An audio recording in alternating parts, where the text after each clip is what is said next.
रूस के सपोर्ट में उतरा भारत। यूएनएससी में भारत ने कर दिया रूस का समर्थन। अमेरिका यूक्रेन सहित नाटो में कोहराम। तो वहीं रूस ने अचानक मांग ली भारत से मदद। रूस की डूबती नैया को बचाएगा हिंदुस्तान। दोस्तों, रूस और यूक्रेन की जंग को 18 दिन से ज्यादा का समय बीत चुका है, लेकिन अभी तक इस जंग का कोई नतीजा नहीं निकला है।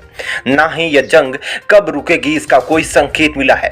दोस्तों, जब से रूस और यूक्रेन की जंग शुरू हुई है, तभी से अमेरिका और पश्चिमी देश भारत पर यह दबाव डाल रहे थे कि भारत अपना स्टैंड क्लियर करे कि भारत किसके समर्थन में खड़ा है। क्या भारत रूस का सपोर्ट कर रहा है या फिर यूक्रेन का। लेकिन यूएनएससी के अंदर जब जब मीटिंगों का आयोजन किया गया, भारत ने स्पष्ट कर दिया कि वह न्यूट्रल है और किसी भी एक देश का सपोर्ट नहीं करता।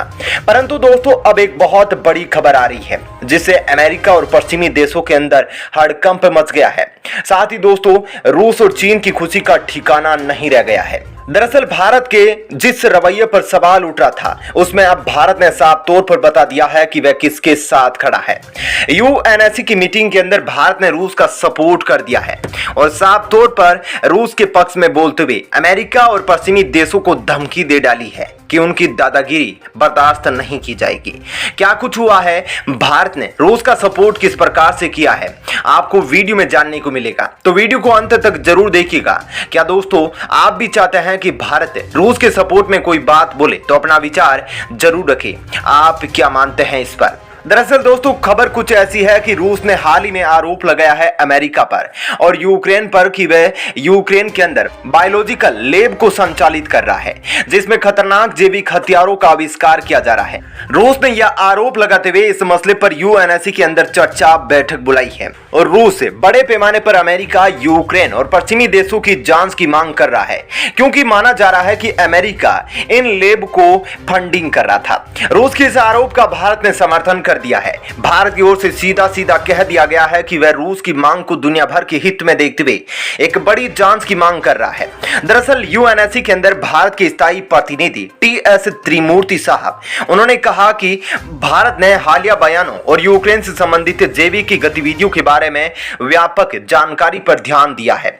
इस संदर्भ में हम एक प्रमुख वैश्विक और गैर भेदभावपूर्ण निरस्त्रीकरण सम्मेलन के रूप में भारत द्वारा जैविक और विषाक्त हथियार सम्मेलन से जुड़े महत्व को रेखांकित करना चाहते हैं, जो सामूहिक विनाश के हथियारों की एक पूरी श्रेणी को प्रतिबंधित करता है। दोस्तों, भारत के इस बयान से यह साफ तौर पर जाहिर हो गया है कि भारत यूक्रेन के अंदर जांच की मांग कर रहा है और भारत का यह बयान सीधे तौर पर अमेरिका से टकराता है, क्योंकि अमेरिका इस काम में इन्वॉल्व है, जिससे शायद भारत और अमेरिका के बीच रिश्तों के अंदर खटास उत्पन्न हो सकती है। इसके अलावा दोस्तों, यूएनएससी के अंदर टीएस त्रिमूर्ति ने कहा कि जैविक हथियारों से संबंधित जो भी आरोप लगे हैं उनका बीटीडब्ल्यूसी के तहत हल किया जाना चाहिए और जो भी संबंधित पक्ष है उनके बीच परामर्श और सहयोग के द्वारा इस मुद्दे को आगे ले जाकर हल करना चाहिए और आवश्यक कार्रवाई की जानी चाहिए बीटीडब्ल्यूसी के नियमों के तहत। इसके अलावा दोस्तों, उन्होंने कहा, हमने यूक्रेन में मौजूदा स्थिति पर बार बार चिंता व्यक्त की है।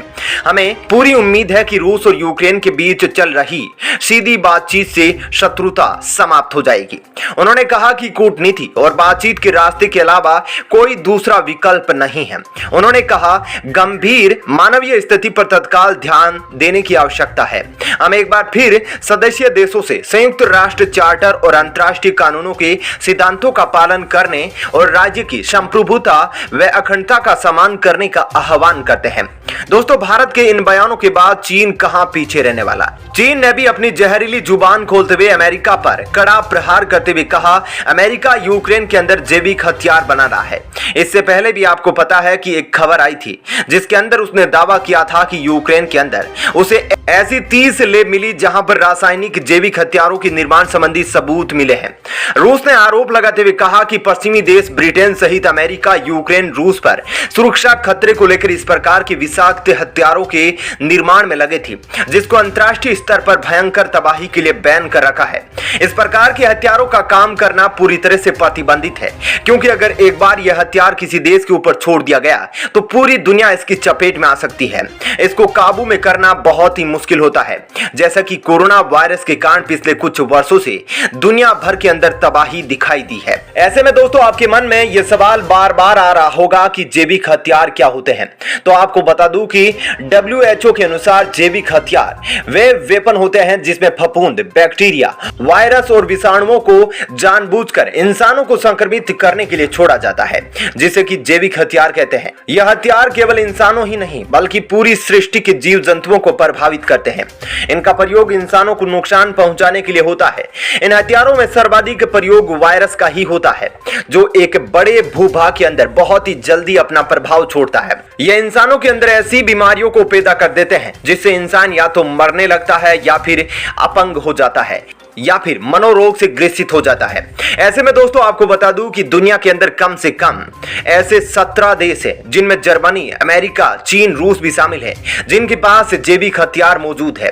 और चीन को लेकर कोरोना वायरस पर किस प्रकार से बहस हुई आप सब जानते हैं। ऐसे में दोस्तों अब जिस प्रकार से भारत ने यूक्रेन रूस जंग के बीच अपने न्यूट्रल स्टैंड से हटते हुए रूस का समर्थन किया है और ये मांग की है कि क्या यूक्रेन के अंदर अमेरिका जैविक हथियार का निर्माण कर रहा है या फिर नहीं कर रहा है, इस पर जांच हो। अपना विचार इस पर जरूर बताइएगा।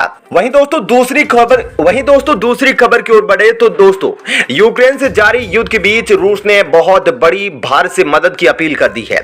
न्यूज एजेंसी रॉयटर्स की एक रिपोर्ट बताती है कि रूस ने भारत से अपील की है कि वह प्रतिबंध से प्रभावित मॉस्को के तेल और गैस क्षेत्र में निवेश को बढ़ाए। रूस एशिया की तीसरी सबसे बड़ी इकोनॉमी वाले देश भारत में रूसी कंपनियों के बिक्री नेटवर्क का विस्तार करने का इच्छुक है।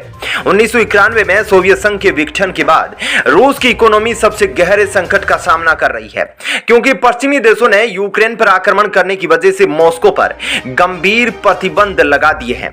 कुछ पश्चिमी देशों ने भारत से यूक्रेन में रूसी कार्रवाई की निंदा करने को कहा है, लेकिन भारत अब तक रूस के खिलाफ बोलने से बचता रहा है। रूस के उप प्रधानमंत्री अलेक्जेंडर नोवाक ने कहा कि भारत में रूस के तेल और पेट्रोलियम उत्पाद का निर्यात $1 बिलियन के करीब पहुंच गया है और इस आंकड़े को बढ़ाने की स्पष्ट अवसर है। नोवाक ने भारतीय पेट्रोलियम और प्राकृतिक गैस मंत्री हरदीप सिंह पुरी से कहा कि हम रूसी तेल और गैस क्षेत्र में भारतीय निवेश को आकर्षित करने और भारत में रूसी कंपनियों के बिक्री नेटवर्क का विस्तार करने में रुचि रखते हैं। वहीं दोस्तों अमेरिका ने इसी सप्ताह रूसी तेल आयात पर प्रतिबंध लगा दिया और अमेरिका ने कहा कि वह साल के अंत तक चरणों में प्रतिबंध लगाएगा, क्योंकि रूस कच्चे तेल का दूसरा सबसे बड़ा निर्यातक है।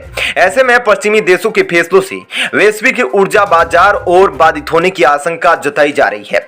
बता दें कि भारत द्वारा संचालित कंपनियां रूसी तेल और गैस क्षेत्र में हिस्सेदारी रखती है, जबकि रोसेनफ्ट सहित रूसी संस्थाओं की भारतीय रिफाइनरी नायरा एनर्जी में बहुमत की हिस्सेदारी है। कुछ भारतीय कंपनियां रूसी तेल भी खरीदती है। ऐसे में दोस्तों आपका क्या कहना है इस खबर पर जरूर बताएं, साथ ही वीडियो को लाइक और शेयर जरूर करें। धन्यवाद।